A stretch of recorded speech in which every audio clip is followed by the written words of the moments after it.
Alors, on va commencer par un petit tracé de ligne de champ et d'orientation de ligne de champ magnétique. Donc, on va voir ce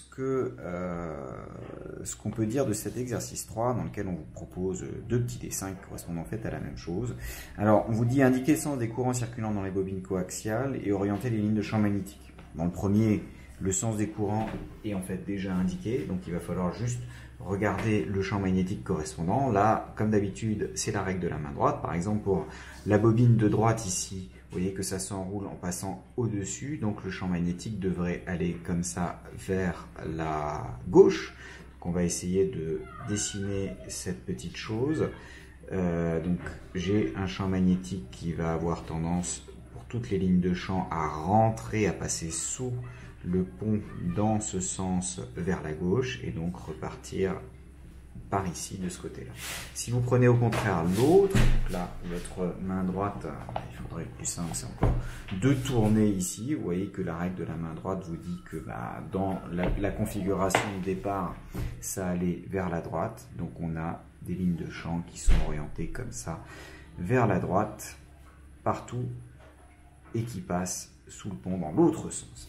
Alors là, il y a un point intéressant, c'est la ligne de champ du milieu. Vous voyez qu'on a l'impression qu'il y a une unique ligne de champ, mais à gauche, la ligne de champ va vers la droite, à droite, la ligne de champ va vers la gauche. C'est donc forcément qu'il y a un endroit, en particulier ici au milieu, qui correspond à une annulation de votre champ magnétique, parce qu'on ne peut pas à la fois avoir, enfin la seule manière d'avoir à la fois un champ qui vaille vers la gauche et vers la droite, c'est que ce champ-là soit nul. Donc ça permet de retrouver le fait que ici, les deux champs, en fait, comme ils sont opposés ici, ils ont tendance à se compenser, alors que dans la zone qui est là, ils vont s'additionner, et donc ça va partir dans ce sens-là. Si on regarde ce petit dessin-là, l'idée est la même. Pour que la ligne de champ soit, si les deux courants, en fait, dans les spires allaient dans le même sens, alors le champ devrait traverser et n'aurait aucune raison de sortir ici. Quand vous arrivez dans des zones où les lignes de champ sont parallèles entre elles, comme ça, elles doivent être forcément dans la même direction. Donc choisissons par exemple ce sens-là. Alors, ça rentre par là. Au travers de la spire, toutes les lignes de champ doivent rentrer dans le même sens. Ça me permet d'avoir celle-ci. Ça veut dire qu'ici, ça va dans ce sens-là. Donc celle-là, elle va dans ce sens-là aussi. Et de la sorte, je me retrouve avec toutes les orientations. De nouveau, si le champ magnétique va par là, la règle de la main droite me dit que c'est censé... le courant est censé circuler dans ce sens-là pour celle-ci. Et de l'autre côté, le champ va ici, vers la droite. Tout à l'heure, ça allait vers la gauche. Là, ça va vers la droite. Donc, une manière de faire, c'est que ça passe par en dessous. Et donc, au-dessus, c'est en train de redescendre. Et vous avez le champ qui passe dans ce sens-là. Donc, on retrouve en fait la même chose dans les deux configurations. Alors, on va voir les exercices suivants. Donc on a l'exercice 8 et l'exercice 9. Alors je vais tout de suite traiter aussi l'exercice 9 au niveau des attractions et des répulsions. Là, l'idée est très simple, c'est que vous avez des spires et on veut expliquer pourquoi quand on remet les deux spires dans ce sens-là, il va y avoir une attraction, dans ce sens-là une répulsion. Et l'idée, c'est de remplacer ces spires par des petits aimants et de voir à quoi ça correspond. Bon, alors comment est-ce qu'on remplace par des petits aimants? On se dit par exemple, cette spire-là, elle est équivalente à un petit aimant comme ça. La question est de se dire où se trouve le pôle nord, où se trouve le pôle sud. Étant donné que dans la spire, vous voyez que ça s'enroule dans ce sens-là, ça veut dire que le champ magnétique va être ici, vers votre droite. S'il est vers votre droite, ça veut dire que le pôle nord est là, étant donné que ça sort du nord. Et donc le pôle sud est ici. Si je regarde l'autre spire, elle est orientée de la même manière, c'est-à-dire qu'elle s'oriente comme ça, avec le champ magnétique qui part à droite. Donc j'ai aussi son pôle nord à droite, et son pôle sud à gauche. Et vous savez que si vous prenez un pôle sud et un pôle nord, vous allez avoir vous allez avoir une attraction, que le pôle sud d'un aimant va être attiré par le pôle nord de l'autre aimant, et donc un aspect attractif. Je fais le même raisonnement pour le suivant, et je dessine mes deux petits aimants qui sont correspondants. Celui-ci, alors celui-là déjà, celui de gauche, il est dans la même situation que celui de gauche tout à l'heure, donc c'est sud-nord, pas la peine de refaire le raisonnement. Si on prend celui-ci, il s'enroule dans ce sens-là, donc le champ magnétique produit est vers la gauche, donc on a forcément le pôle nord qui est ici. Et quand vous prenez deux pôles nord, les deux vont avoir tendance à se repousser. Le pôle nord repousse le pôle nord et vous avez l'aspect répulsif qui apparaît dans ce cas. Donc ça me permet de prédire qu'est-ce qui va se passer quand j'ai deux spires en fonction du sens des courants. Si je prends une spire avec un aimant, et étant donné qu'une spire c'est équivalent à un aimant, on va montrer là de la même manière que votre spire. Donc si je la dessine, c'est un petit aimant comme ça. Le courant s'enroule là, mon champ magnétique doit donc sortir vers la droite. Étant donné qu'il sort du nord, je me retrouve avec le nord de ce côté, le sud de l'autre. Et vous voyez que si vous prenez un nord et un sud qui se font face, je vais avoir une attraction qui va se placer pour entre les deux. On ne va pas dans le détail des formules qui permettent d'avoir ce caractère attractif, simplement savoir que le pôle nord attire le pôle sud et réciproquement, deux pôles de même nature ont tendance à se repousser. Voilà. Et non, malheureusement, Yann, il n'y a pas de question bonus. Nous avons oublié de la mettre, mais c'est pas grave. Alors, voilà, vous êtes en train de faire votre DS. Moi, je continue à préparer les choses pour vendredi. Donc, il nous reste l'exercice numéro 8, qui est ici, avec les deux champs tournants.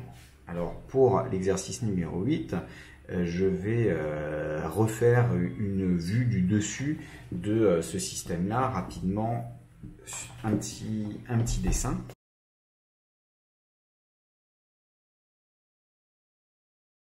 Alors sur le petit dessin, j'ai fait apparaître l'angle alpha dont l'énoncé parle dans sa formule qui est ici, puisque l'idée, ça va être de dire, voilà, sur l'axe d'une spire, on connaît l'expression du champ magnétique. Alors, il vous est fourni, mais c'est effectivement une expression comme celui du champ magnétique d'une bobine ou du champ magnétique d'un fil infini qu'il est bon de se souvenir. Alors la bobine, vous devez le savoir.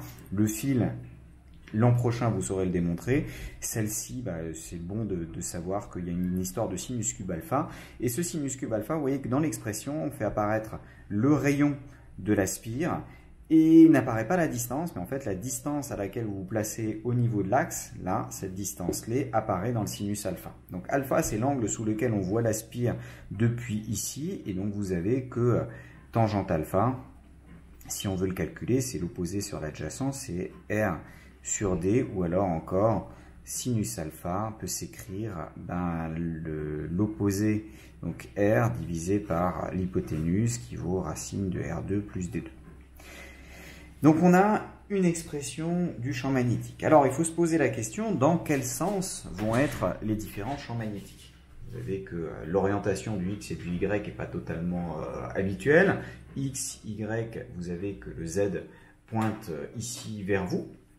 Et j'aimerais dessiner le champ magnétique et voir à quoi ça correspond. Donc le champ magnétique qui est créé par cette spire-là va, d'après la règle de la main droite, vers la gauche. Donc je vais avoir un B, comme ça, un B2, qui va aller vers la gauche.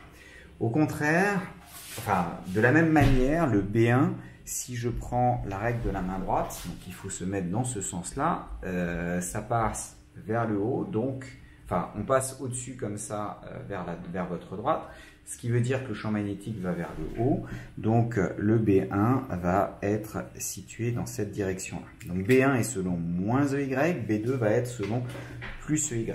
Et on a les expressions qui sont fournies pour le champ magnétique de chacun qui dit donc B2 ça va être mu0 I2 sur 2R sinus cube alpha, selon plus EX, alors que votre B1, ça va être mu0 I1 sur 2R sinus cube alpha, selon moins EY.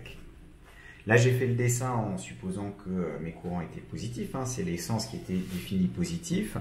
D'après l'énoncé, ce I1, il s'écrit IM cosinus oméga t, et le I2, il s'écrit IM sinus oméga t, et on va essayer de démontrer que votre champ magnétique est un champ magnétique tournant de norme constante, et dont l'extrémité tourne à la vitesse angulaire oméga autour de.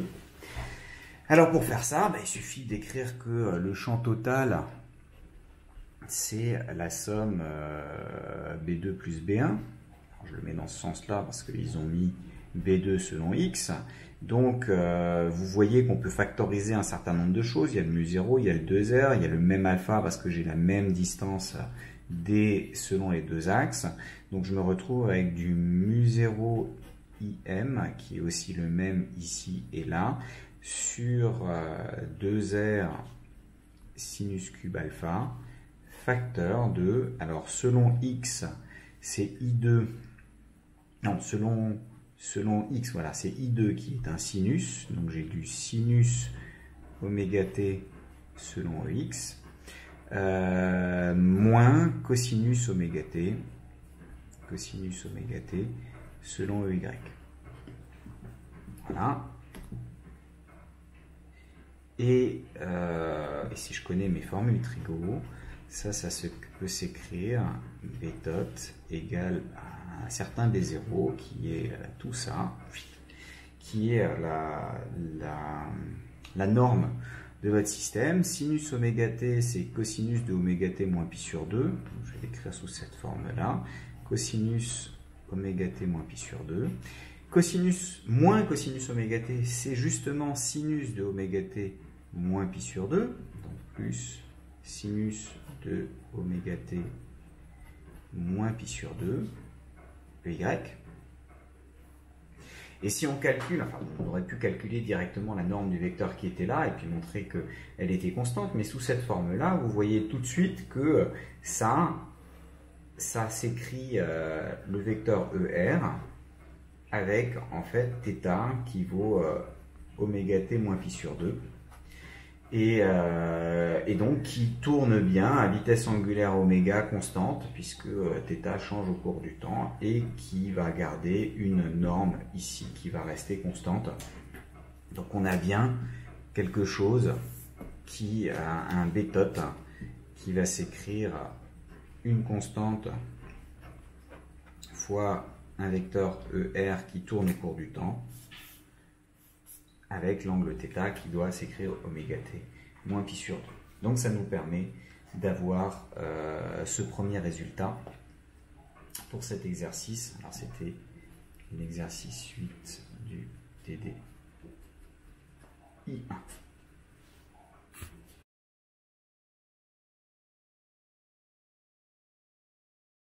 Bien, alors pour cet exercice 2, pour lequel j'ai rapidement refait les dessins, on vous demande de déterminer la force de Laplace, la force électromagnétique qui s'exerce sur le conducteur, et calculer son intensité en fonction de l'intensité du champ magnétique, du courant et de la longueur XY de chacun de ces bouts de fil qu'on considère. Alors, bon, toujours, ça va être une histoire de règle de la main droite. Donc vous avez un I pour la force de Laplace, c'est du IDL vectoriel B, donc IL vectoriel B, ça veut dire que pour cette première expression, votre force va être dans ce sens-là. Là, vous avez le courant qui est collinaire au champ magnétique, donc le produit vectoriel vous donne 0. Ici, vous avez I vectoriel B, IDL vectoriel B, donc ça va vers la droite. Vous avez votre force qui va être vers la droite. Et là, il faut vous dire que vous avez du I vectoriel B à 45 degrés. Donc la force est en train de pointer à l'intérieur. Donc là, c'est toujours, si vous vous occupez bien de votre main droite, il n'y a pas de problème. Ensuite, pour calculer la norme de votre force de la place, c'est la norme du IL vectoriel B, et donc on va prendre, ça va être le I multiplié par la longueur, multiplié par le champ magnétique, multiplié par le sinus, en valeur absolue, de l'angle qu'il y a entre les deux. Alors, pour le premier cas, vous avez 1 ampère, 0,1 mètre et 10-4. Donc, votre force ici, elle va être en 10-5 newtons. Vous voyez que c'est pas grand-chose.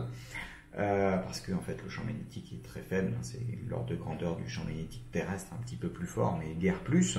Ici, la force est nulle, donc sa norme est nulle. Ici, on a de nouveau sinus phi qui est égal à 1, donc de nouveau on a du 10-5 newton. Et pour finir ici, on a sinus phi qui vaut racine de 2 sur 2, donc on va avoir du 10-5 fois racine de 2 sur 2, ou divisé par racine de 2, newton, ce qui est à peu près du 7-10-6 newton. Donc là, les applications numériques sont quasiment directes. Ça, c'était pour les parties, les exercices simples de ce premier TD, donc cette première partie de TD. Alors maintenant, on va attaquer un exercice pour lequel il va falloir commencer à réfléchir un tout petit peu. C'est l'exercice 6, et je vais rapidement refaire le schéma correspondant. Bien, alors, quel est le principe de ce système? C'est simplement que vous avez un générateur de courant qui impose un courant constant qui va traverser le système. Là, vous avez du mercure. Je vous rappelle que le mercure, c'est l'un des rares métaux, enfin le seul, il me semble d'ailleurs, le seul métal qui soit liquide à température ambiante. Donc il a toutes les caractéristiques sympathiques d'un métal, en particulier la conductivité, et toutes les caractéristiques sympathiques d'un liquide, c'est-à-dire qu'il épouse parfaitement la forme des objets dans lesquels on le met. Donc là, en l'occurrence, on a une sorte de petite cuve. Alors méfiez-vous, le mercure, c'est dangereux. Donc à manipuler avec précaution en général, et en plus ça a une masse volumique qui est 14 fois celle de l'eau, donc en fait c'est lourd. Quand vous voyez 100 ml de mercure dans un Erlenmeyer et que vous le bougez comme ça, ça bouge comme de l'eau, mais si tout d'un coup vous essayez de le soulever, ça pèse 10 fois plus, et donc en fait vous avez 1 kg de mercure à soulever. Ça peut surprendre de prime abord. Donc le courant passe par là, un fil est plongé dans le mercure, donc il va quelque part dans le mercure, ensuite il suit la voie qui lui permet d'avancer. En l'occurrence, il va remonter dans la barre de fer qui est ici, suspendue par rapport à ce système-là, avec un axe des Z qui ici va vers vous. Et puis on dit que ça affleure juste ici, cette barre, c'est-à-dire que le courant est tel que la barre touche tout juste la surface de mercure, de sorte qu'on puisse juste compter qu'il y ait circulation du courant, mais il n'y a pas de poussée d'Archimède à prendre en compte à cet endroit. Alors, on aimerait savoir l'angle qui correspond à ce repos, donc il va falloir essayer de déterminer les forces qui s'exercent sur la barre. On a en l'occurrence 3 forces. Vous avez le poids de la barre qui va s'exercer ici au niveau du centre de gravité. Vous avez la réaction du support qui va être quelque part par là, je ne sais pas exactement, peut-être quelque part comme ça. On ne connaît pas sa direction, on connaît juste que son point d'application, c'est au niveau de la liaison pivot qui est au niveau du point M donné dans l'énoncé. Et puis vous avez la force de la place qui correspond à cette barre-là, donc vous avez du I vectoriel B qui va être dans ce sens-là. Et cette force de la place, étant donné qu'en fait vous avez des tas de petites forces de la place sur tous les petits éléments, c'est comme le poids. Sur le poids, si vous le découpez en toutes petites tranches, chaque tranche a son propre petit poids, et étant donné que la barre est homogène, le centre de gravité est au centre, ce qui veut dire que le centre de gravité, c'est le point d'application au centre. Le point d'application global du poids, et c'est celui qu'il faut utiliser si justement on veut calculer le moment par rapport à n'importe quel endroit. Pour les forces de la place qui sont toutes dans la même direction ici et égales uniformément réparties, c'est le même principe qui s'applique. c'est-à-dire que votre force de Laplace va s'appliquer au milieu de votre barre et va être dans cette direction-là, celle qui est déterminée par le I idéal vectoriel B. Bon, alors on se doute bien que, étant donné qu'il y a quelque chose qui est en train de tourner, on va devoir appliquer un théorème du moment cinétique. Donc, il faut choisir le point par rapport auquel on va faire le théorème du moment cinétique. Et quand on fait un choix, il faut faire le bon choix. Donc, on va choisir le point M. Pourquoi? Parce que le moment au niveau du point M de cette force de réaction est nul, puisque c'est MM vectoriel, on peut l'écrire explicitement, c'est MM vectoriel R, et MM est le vecteur nul, donc ça me fait bien 0. Reste à voir le moment par rapport à M de la force de Laplace. Donc le moment par rapport à M, ça va être mg vectoriel la force de Laplace. Vous voyez que les deux sont bien gentiment perpendiculaires, ce qui veut dire que en norme, ça va être simplement le produit des normes, donc ça va être L sur 2 fois la force de Laplace en norme qui, elle, s'écrit ILB. Ça vous fait tourner dans le sens direct par rapport à Z, donc il y a un plus, et selon l'axe de rotation qui va être EZ, c'est bien l'axe par rapport auquel cette force tend à vous faire tourner. Il me reste encore à déterminer le moment en M du poids. Ce moment, il va faire intervenir ici le bras de levier, et le bras de levier, ça va être L sur 2 fois... alors c'est le côté opposé à θ qu'on retrouve ici, donc ça va être, et L sur 2 c'est l'hypoténuse, donc ça va être du L sur 2 sinus θ. J'ai bien fait attention d'avoir un θ qui était positif pour pouvoir ici raisonner, donc ça va bien être positif, multiplié par le poids, donc mg, va être selon EZ, et ça nous fait tourner, là le poids a tendance à vous faire tourner dans ce sens-là, qui est le sens horaire, donc je rajoute un moins. Bon, théorème du moment cinétique à l'équilibre. Alors, mon Dieu, j'ai oublié de signaler que le système étudié, c'était bien sûr la barre de longueur L et de masse petit m. Le référentiel, c'est le référentiel du labo sur lequel est posée votre expérience, qui est bien, si votre expérience ne dure pas trop longtemps, galiléen. Et le théorème du moment cinétique à l'équilibre dit que la dérivée du moment cinétique, elle est nulle, étant donné qu'on est à l'équilibre, ça ne bouge pas. Je la projette en plus sur EZ. Donc 0 projeté sur EZ, ça donne toujours 0. Et donc le moment des deux forces doit s'équilibrer. Donc la somme, L sur 2 sinus θ mg, et L sur 2 ILB doit être égal à 0. Vous voyez que L sur 2 va partir finalement, c'est-à-dire que ce qui est important, c'est que c'était le même point d'application. À partir du moment où on a ça, en fait, les normes des forces doivent être les mêmes, puisqu'il ne peut pas y avoir de compensation en fonction de l'endroit où vous êtes en train de tirer. Et vous avez donc sinus θ, ça va s'écrire mg divisé par LILB. Non, c'est le contraire, c'est ILB, donc je reprends, sinus θ, on n'a rien vu, sinus θ, c'est ILB divisé par mg. Donc là, vous avez un exercice, pas direct, d'utilisation des forces de Laplace, dans un cadre qui fait en plus intervenir le théorème du moment cinétique. Donc il faut faire attention à bien correctement définir votre moment et puis regarder où est-ce que vous allez appliquer votre théorème du moment cinétique, et qui permet de trouver la position d'équilibre de votre système du fait de cette force de Laplace qui s'exerce. On va faire maintenant l'exercice 8. L'exercice 8 où justement on va voir ce qui se passe quand un champ magnétique créé par un fil s'exerce sur un cadre, et notamment le cadre va bouger. Donc, je fais rapidement un petit schéma.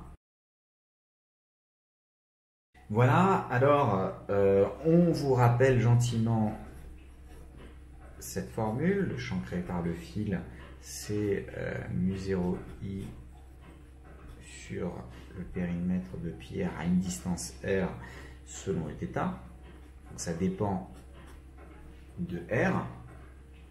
Et on aimerait calculer la résultante des forces de Laplace qui s'exercent sur le cadre. Alors, on peut donner des noms. M, N, P, Q. Donc, si on donne ces noms au cadre,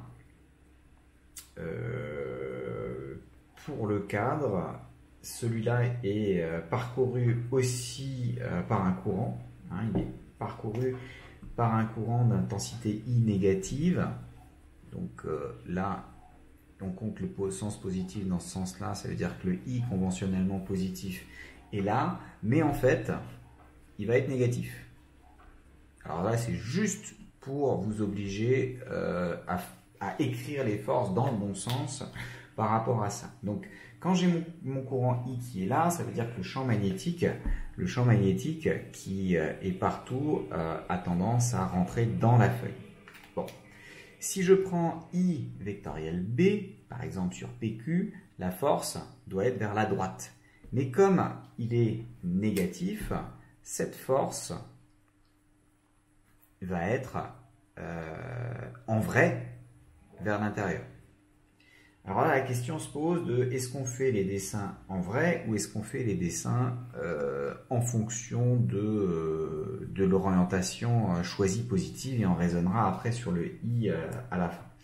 Donc je vais choisir de faire les forces qui sont effectivement suivant cette orientation, et à la fin je vais interpréter les choses en disant bah, en fait mon I était négatif. Donc I va par là. I vectoriel B, ça me donne une force qui va être vers l'extérieur. Bien. Donc ça, c'est FPQ. Sur MN, le I est en train de monter. C'est le même I. Donc I vectoriel B, cette fois-ci, ça me donne une force qui va être dans l'autre sens. Donc ça, c'est sur MN. Et sur NP et QM, je vais avoir le I en haut par exemple qui est par là, donc ça va me donner un I vectoriel B qui rentre toujours, ça me donne une force qui va être par là, et puis là j'ai une force qui est vers le bas. Alors, a priori j'ai des forces sur les quatre côtés, et je n'ai pas de raison de penser pour le moment qu'elles se compensent, parce que justement mon champ magnétique change en fonction de la valeur de R. Donc on peut déjà calculer par exemple la norme, plutôt carrément le vecteur FPQ. On va poser ce vecteur-là, ça va être ER. Ici, vous avez du coup EZ, et puis vous avez Eθ, ER, Eθ, donc, qui pointe à l'intérieur dans cette direction-là. Ça vous donne le θ. Donc FPQ, il va être, on a dit, selon ER. Il va faire du IDL, donc I multiplié par A, la longueur qui était là, multiplié par le champ magnétique, et le champ magnétique, c'est mu0I sur 2pi R1 plus A. Alors notez que mon expression, elle est bien selon plus ER, mais comme dans l'énoncé ils disent que le I est négatif, la vraie force va être selon moins ER, c'est-à-dire que cette partie-là est attirée par le fil. On va voir qui gagne au final. Je fais pareil pour aller de M à N. Donc j'ai de nouveau du I fois le côté A fois le champ magnétique, sauf que cette fois-ci, le champ magnétique, il vaut plus que mu0I sur 2pi R1. Et l'orientation va être selon moins ER, puisque I vectoriel B, ça me donne quelque chose qui va être vers le fil, donc selon moins ER. Là encore, la vraie force d'après l'énoncé qui dit que I est négatif. Si I est négatif, moins I est positif, tout le reste est positif, donc la vraie force va être vers l'extérieur. Donc la force Mn a tendance à repousser votre système. Si je calcule Fmn plus Fpq, vous voyez que je peux mettre en facteur pas mal de choses. Il y a le I, il y a le A, il y a le mu0, le grand I, le 2pi, et ça va être facteur de 1 sur R1 plus A moins 1 sur R1 selon ER. Sachant que R1 plus A est plus grand que R1, par définition, vous avez que cette différence va être négative. Et donc, étant donné que I il est négatif aussi, l'ensemble va être positif. Donc la somme de ces deux forces va être vers la droite. Avec I négatif. Avec I négatif. Fmn est plus proche, donc est soumis à un champ magnétique qui est plus grand, puisque plus on se rapproche du fil, plus le champ magnétique est important. Donc, forcément, vous avez que sa norme est plus importante, étant donné qu'en vrai, Fmn est en train de repousser votre cadre, et lui, il essaye de le rapprocher, mais il arrive moins bien à le rapprocher, donc ça va avoir tendance déjà à s'éloigner. Qu'est-ce que je peux dire sur FNP et FQM? Alors là, je ne peux plus utiliser le IL vectoriel B global. Je suis obligé de revenir à la définition qui est l'intégrale de NAP des IDL vectoriel B. Pourquoi? Parce que, en fait, le DL en question, quand je me déplace, ça va être DR selon ER. Et le B, lui, ça va être du mu0I sur 2pi R, avec R qui varie selon Eθ. Donc, je me retrouve avec une expression qui, comme ça, va... je vais continuer là. On va garder ça comme ça, et puis on verra ce que donne la suite. L'intégrale de NAP, alors il est constant, je peux le sortir. ER vectoriel Eθ, ça me fait du EZ, qui est constant aussi, je peux le sortir, et je me retrouve avec du mu0I sur 2pi R dr. Selon EZ. Bon. De N, ça veut dire que je suis en R1 à P, et P, je suis en R1 plus A. Si je calcule maintenant la force sur QM, c'est l'intégrale de Q à M de la même chose, IDL vectoriel B. Le B vaut toujours ça, le DL c'est toujours DRER. Je vous rappelle que là on prend vraiment l'expression du DL dans le repère, dans le système de coordonnées, et c'est les bornes que vous choisissez ici qui décident du fait, là en l'occurrence, comme je vais de Q à M, tous mes DR vont être négatifs parce qu'au fur et à mesure, je vais dans le mauvais sens. Donc si je le réécris, j'ai mon I qui est là, je fais cette fois-ci l'intégrale de R1 plus A, c'est-à-dire la position de Q à R1, la position de M, des mu0I sur 2pi R dr, et le produit vectoriel m'a pareil donné plus Z. Qu'est-ce qu'on remarque? On remarque que cette intégrale, c'est exactement l'opposé de l'autre. Ça veut dire que FQM sera égal à moins FNP. Donc, la somme des deux fait 0, les deux se compensent. En fait, je n'ai pas le même champ magnétique partout, mais si vous prenez deux petits bouts, un bout là et un bout ici, en fait, ils sont soumis au même champ magnétique, ils sont à la même distance R du fil, et l'un a un courant vers la gauche, l'autre a un courant vers la droite, donc le sens de la force change, comme on l'a vu avec ce petit dessin ici, ce qui veut dire que 2 à 2, tous ces petits bouts de fil ont des forces qui se compensent d'une extrémité à l'autre, et donc la force totale est nulle, et donc la résultante qui va s'écrire Fmn plus FPQ plus FQM plus FNP, donc la somme de ces 4 forces. Ces deux-là, ça vous donne 0.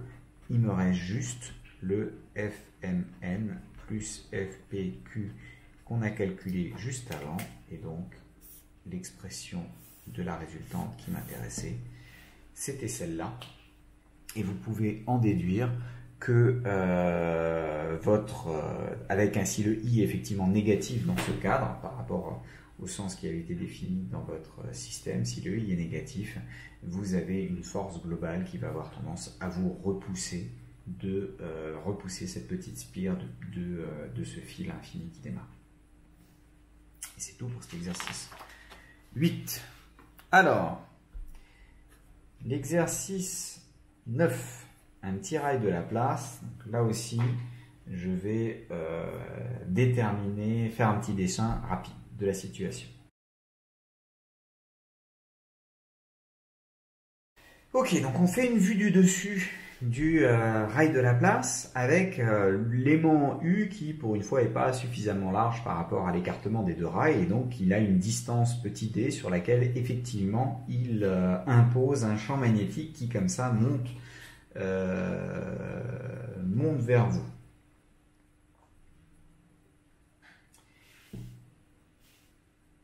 Donc il est dirigé vers le haut, et vous prenez votre aimant U, vous le mettez dans cette direction-là, avec le pôle sud en haut, puisque ça sort du pôle nord qui est en dessous, et ça monte ensuite vers vous.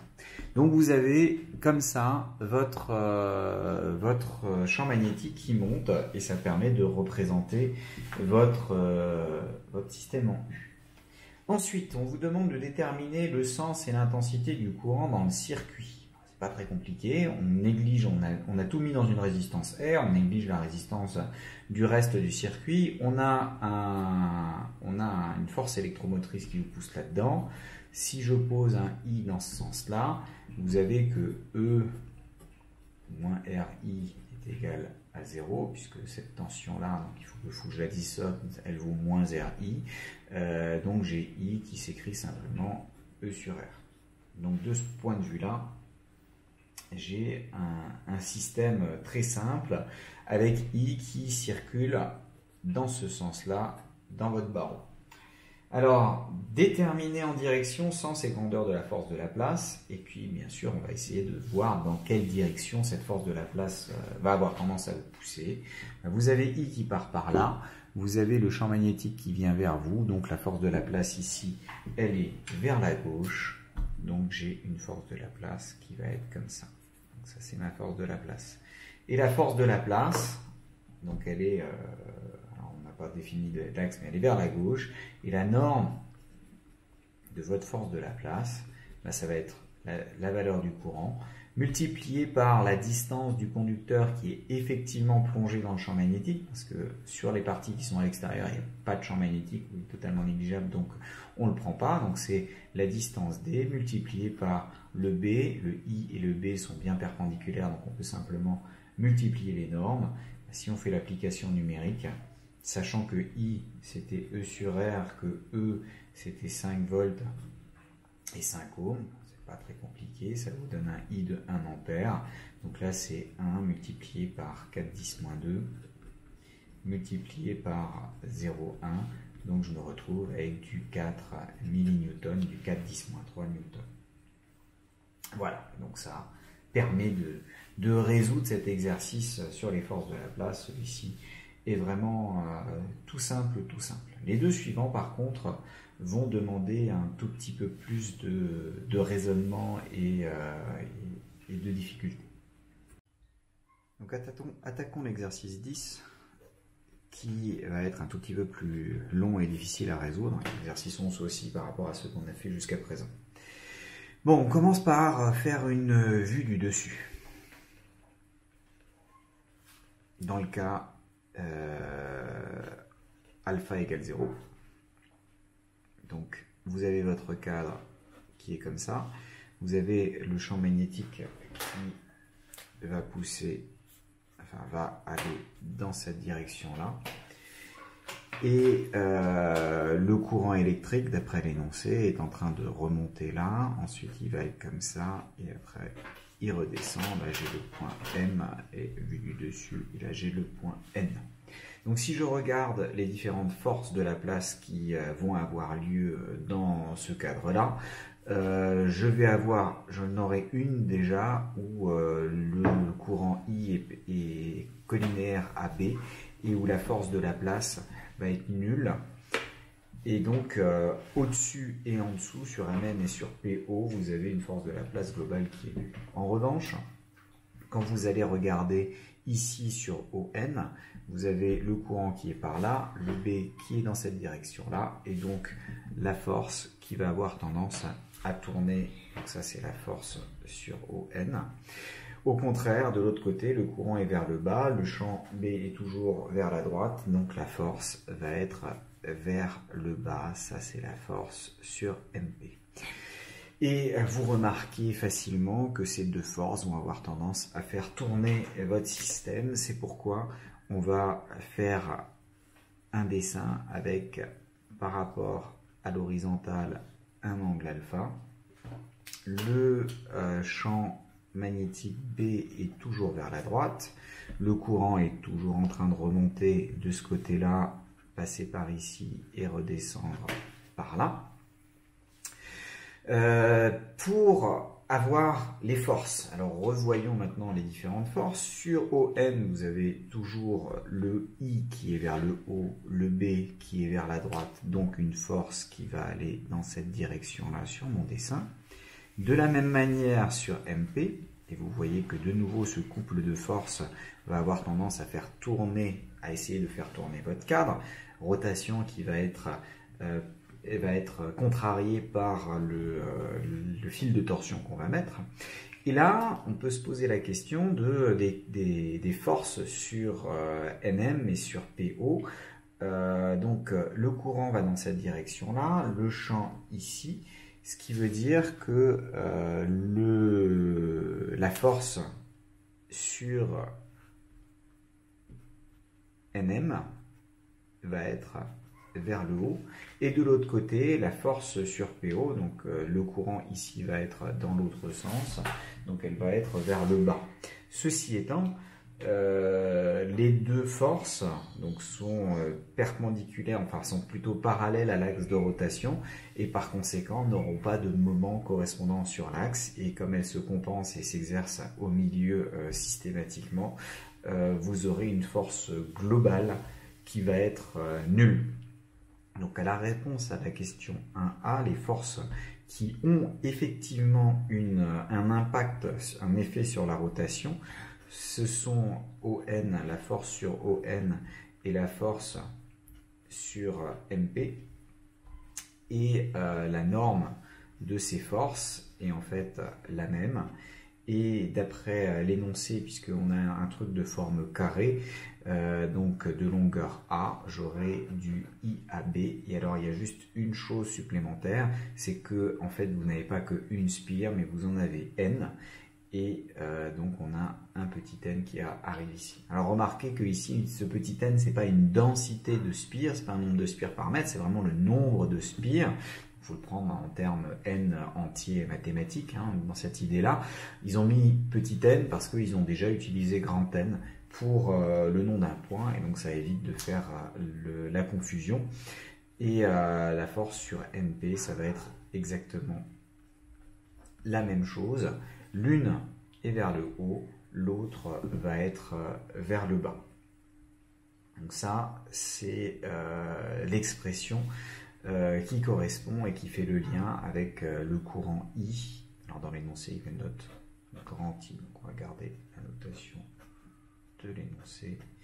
Donc on a un courant grand I qui se balade et qui force les deux axes qui sont ici à être soumis à un couple de forces qui va avoir tendance à le faire tourner. Bon, alors justement, quand notre cadre tourne, il est soumis non seulement au moment de ces forces-là, mais aussi à un couple de rappel qui va avoir tendance à le faire tourner dans l'autre sens. Donc on a deux couples, le couple de Laplace et le couple de rappel. Le couple de rappel, il s'écrit moins C alpha, avec l'angle alpha qui est ici. Et le couple de Laplace, lui, il faut déterminer chacune de ces deux forces. Donc le moment de chacune de ces deux forces. On détermine le bras de levier va être A sur 2 sinus alpha, quand alpha, A sur 2 cosinus alpha, puisque quand alpha vaut 0, vous avez A sur 2 en entier qui va être ici au niveau du bras de levier, et puis plus alpha augmente, plus le bras de levier diminue, et il est nul quand alpha est égal à pi sur 2. Donc j'aurai ma première force qui est son bras de levier, donc il y a un moment qui vaut son bras de levier A sur 2 cos alpha multiplié par la norme correspondante de la force. C'est bien un plus parce que ça vous fait tourner dans le sens direct. Et la deuxième force a le même bras de levier, donc A sur 2 cosinus alpha, multiplié par, pour avoir le moment, il faut que je multiplie aussi par la norme de la force. Et je me rends compte que les deux se somment. A sur 2 plus A sur 2, ça donne A. Donc j'ai A multiplié par la norme commune des forces, donc NIA. B, donc au final, avec le cos alpha, il ne faut pas que j'oublie, donc au final, je me retrouve avec du NI A carré B cosinus alpha. Alors on peut voir, on peut reconnaître dans ce NI A carré, en fait, le moment magnétique qui est associé à votre spire, et le cos alpha va prendre en compte du produit de la norme du produit vectoriel, hein, puisque le couple de Laplace, on avait montré que c'était m vectoriel b, donc on aurait pu l'utiliser quasiment directement ici. On a refait rapidement la démonstration. Donc on a équilibre à condition que la somme du couple de Laplace et du couple de rappel soit égale à 0, et donc que vous ayez NI A carré B cos alpha qui soit égal à C alpha. Donc ça, c'est notre condition d'équilibre. Donc ça, c'est la réponse à la question de petit a. On va continuer à regarder pour la 2 petit b. Donc, on voudrait exprimer l'angle alpha en fonction de la rotation. Alors, exprimer l'angle alpha en fonction de la rotation. Donc dans la deuxième question, c'est un tout petit peu ambigu, il demande d'exprimer l'angle alpha de rotation du cadre en fonction de I. Le problème, c'est que alpha vérifie une équation qui est pas forcément, qui n'est pas linéaire, donc qui est en cos alpha égale C alpha. Personnellement, je ne sais pas comment prendre cette équation pour vérifier, en fait, alpha égale quelque chose fois cos alpha. La seule chose qu'on peut faire, c'est une hypothèse supplémentaire, c'est si alpha est très inférieur à 1, à ce moment-là, cos alpha, on va dire, au premier ordre, c'est égal à 1, et donc je me retrouve avec C alpha qui vaut NI A carré B à peu près, donc alpha qui s'écrit en NI A carré B sur C. Donc c'est la seule chose qu'on puisse dire si jamais vous avez un angle alpha qui est relativement petit. La question C est déjà un petit peu plus raisonnable de ce point de vue-là, puisque là on vous dit, connaissant l'angle alpha duquel le galvanomètre a tourné, en déduire la valeur du courant correspondant. Donc on vous donne toutes les indications, si on a toujours cette information-là, vous voyez qu'on peut facilement, là, pour la peine, extraire l'expression de cette équation-là, pardon. Donc le I, ça va être C alpha divisé par N A carré B cosinus alpha. Donc on vous donne toutes les valeurs, on a 628 spires pour le N, le champ magnétique n'est pas très grand, il vaut 10-4 Tesla. Le C vaut 3-10-12, donc c'est un fil qui est avec une torsion très faible. Les spires sont pas très grandes, 1 cm de côté, et l'angle en question vaut 2π sur 3, donc ça a tourné de manière importante. Et donc, vous pouvez avoir la valeur du courant I qui correspond. Et quand on fait l'application numérique, on se rend compte que la valeur de ce I est de l'ordre de 1 10-6 ampères, donc 1 microampère. Et donc un galvanomètre, c'est d'ailleurs pour ça que ça s'appelle, enfin, les galvanomètres sont réputés pour ça. Ils permettent de mesurer des courants qui sont vraiment très très faibles et donc obtenir un résultat relativement précis pour vos mesures de courant. Donc là, c'est pour avoir des très très faibles variations de courant à l'intérieur de votre système. Et attaquons à présent le dernier exercice de cette série. Il s'agit de l'exercice 11 pour essayer de calculer, de mesurer un moment magnétique en regardant les oscillations d'une petite boussole autour de ce moment magnétique. Alors, première question, on vous demande de rappeler la définition d'un moment magnétique pour un circuit électrique supposé plan et de placer votre M sur un schéma. Alors, l'idée, c'est de se dire que quand vous avez une petite aimant, cet aimant va être équivalent à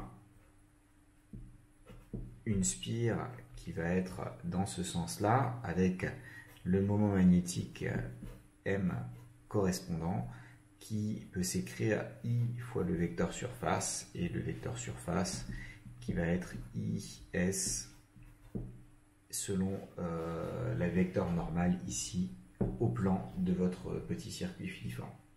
Alors attention, tout de suite, le I dont il est question ici n'aura rien à voir avec le I qui pourra apparaître par la suite parce que ça va être mis dans un autre dispositif avec un autre courant. Ça, c'est le I qui serait interne à ce circuit-là si l'aimant était un circuit. En fait, c'est pas un circuit. L'idée ensuite, c'est de se dire, voilà, j'ai ma petite boussole. On a la petite boussole dont j'ai mis comme ça. Elle a un pôle nord, un pôle sud, et elle a un moment magnétique qui va être associé à sa direction et qui va être comme ça. Et si jamais vous plongez ce moment magnétique dans un champ magnétique B, par exemple, on va noter θ, l'angle que fait la boussole par rapport à la direction imposée pour B. On va mettre l'axe Z dans cette direction-là. Donc, si jamais vous avez une situation pareille, vous savez que le couple correspondant va être en M vectoriel B. M vectoriel B, vous voyez que sur mon dessin, il va être vers le bas avec mon θ qui va être positif. Donc c'est la norme de M, la norme de B, le sinus de l'angle entre les deux. Alors là, j'ai pris θ qui va de B à M, alors que normalement, c'est le sinus de M à B, d'où le fait qu'il y ait un moins et que ça se mette selon EZ. Donc le couple magnétique qui s'impose sur cette et qui va être un couple ici de rappel, ce couple magnétique va avoir tendance à rappeler la boussole. Quand elle s'écarte de la position θ égale 0, elle le rappelle, et puis quand elle s'écarte dans l'autre sens, elle va le ramener aussi. Donc si on applique le théorème du moment cinétique par rapport à l'axe OZ, avec O qui va être le point ici, vous voyez que si j'appelle J le moment d'inertie correspondant, la dérivée du moment cinétique, c'est donc J θ point point, qui va être égal à la projection des moments selon EZ. J'ai juste ce moment-là, donc ça me fait du moins MB sinus θ, et je me retrouve avec une équation différentielle qu'on connaît bien, qui est l'équation différentielle qui correspond à la même chose que votre pendule simple, qui va être en MB sur J sinus θ, et θ point point plus MB sur J sinus θ est égal à 0. Et dans l'approximation des petits angles, qui est une approximation dans laquelle on aime bien se placer, naturellement, on a une linéarisation de cette équation en équation d'oscillateur harmonique. Et on se retrouve avec ça. Et donc on a bien un système qui a tendance à osciller avec une période. Donc ça va être la réponse au petit c, on va la mettre ici, avec une pulsation propre qui s'écrit racine de mb sur j, et donc une période t0 qui vaut 2π sur la pulsation propre, et donc c'est 2π racine de j sur mb. Donc on a effectivement des oscillations, et si on mesure la période de ces oscillations, connaissant le champ magnétique qui a été imposé de l'extérieur et le moment d'inertie qu'on peut calculer pour cette aiguille en faisant des petites approximations, on va se retrouver avec une connaissance. La seule chose inconnue là-dedans, ça va être effectivement le moment magnétique de votre système. Dans la question 2, on vous dit que votre dipôle est placé au centre d'un système de Helmholtz. Système de Helmholtz, c'est quoi? C'est je prends une première bobine ici, de rayon R, je prends une deuxième bobine ici de même rayon, et je les place toutes les deux à la même distance R qui correspond à leur rayon. On vous donne une autre information qui est que le champ qui est créé par une bobine seule sur son axe, parcouru par un courant I, c'est μ0I sur 2R, multiplié par sinus cube alpha, puisque regardez, ça s'exprime exactement comme on avait vu au début du TD, avec R sur l'hypoténuse racine de R carré sur d carré, et on veut en déduire la valeur du champ magnétique à cet endroit-là, sachant que ici, le D en question, qui va faire apparaître là, c'est R sur 2, puisqu'on est à un demi-rayon de cette distance-là. Et donc, pour avoir le B total de Helmholtz, le B de Helmholtz à cet endroit-là, il va falloir sommer le champ qui est créé par cette spire, plus le champ qui est créé par celle-là, ou plutôt par les N spires qui sont là et les N spires qui sont ici. Donc déjà, étant donné qu'ils sont à la même distance D, qu'ils sont dans le même sens, ils s'additionnent, donc j'ai 2 fois le champ créé par une des bobines en haut. Ça, j'ai N spires, donc c'est N fois le champ créé par une spire, et le champ créé par une spire, c'est μ0I sur 2R, multiplié par le sinus cube alpha, et donc c'est du R sur racine de R carré plus R sur 2 au carré au cube. Vous voyez que ça se simplifie un tout petit peu. J'ai du 2n μ0i sur R. Le R qui est là va se simplifier avec le R que je vais pouvoir mettre en facteur, puisque R carré et R carré. Il me reste du 1 plus 1 quart, donc du 5 quarts, et du racine de 5 quarts, ça fait 2 sur racine de 5 quand je divise au cube. Donc ça me permet d'avoir une expression, voilà, donc ça me fait bien du 2 sur racine de 5 au cube. J'ai juste oublié le 2R qui est là, et donc en fait on peut le prendre par simplification du 2 avec celui-ci, et ça me donne la valeur. Et si on fait l'application numérique, on trouve pas grand chose en fait avec les valeurs de l'énoncé du 5,3 microtesla. Alors pourquoi est-ce qu'ils vous ont donné une valeur pareille? C'est tout simplement, c'est non, enfin disons qu'on ne peut pas dire que le champ qui est créé par vos bobines de Helmholtz soit très supérieur au champ terrestre. Donc en fait, vous avez un problème si vous restez dans ce système-là, étant donné que le courant de 4 mA, c'est beaucoup trop faible. Il va falloir booster ça, par exemple en mettant du 4 ampères. Si vous avez du 4 ampères, vous passez de 5,3 microtesla à 5 millitesla, donc à 5000 microtesla, sachant que le champ terrestre est de l'ordre de la vingtaine de microtesla. Donc on va devoir utiliser un courant beaucoup plus important pour que ça puisse marcher. nécessite I de l'ordre de l'ampère plutôt que du milliampère. Plutôt que du milliampère. Donc ça, c'est une première chose. Et bon, alors supposons que ça marche, hein, ça c'est souvent dans les exercices, quand on vous dit quelque chose, soit que vous vous dites, ah bah s'ils me demandent et qu'ils font quand même les suppositions, c'est que ça va marcher, donc vous auriez faux à cet endroit-là, mais juste à la question d'après. Mais si jamais on a une hypothèse qui ne marche pas, bah, quand l'énoncé l'a fait quand même, il va falloir l'utiliser. Donc on vous dit, on mesure une période T0 de 0,75 secondes. Alors la question, on peut faire deux applications numériques. Hein. L'application numérique, si jamais on suppose que ça c'est juste, ou alors si jamais on suppose qu'en fait le champ magnétique c'est le champ magnétique terrestre, puisque la somme du champ magnétique terrestre et de celui-là, donc on passe de 20 microtesla à 25 microtesla.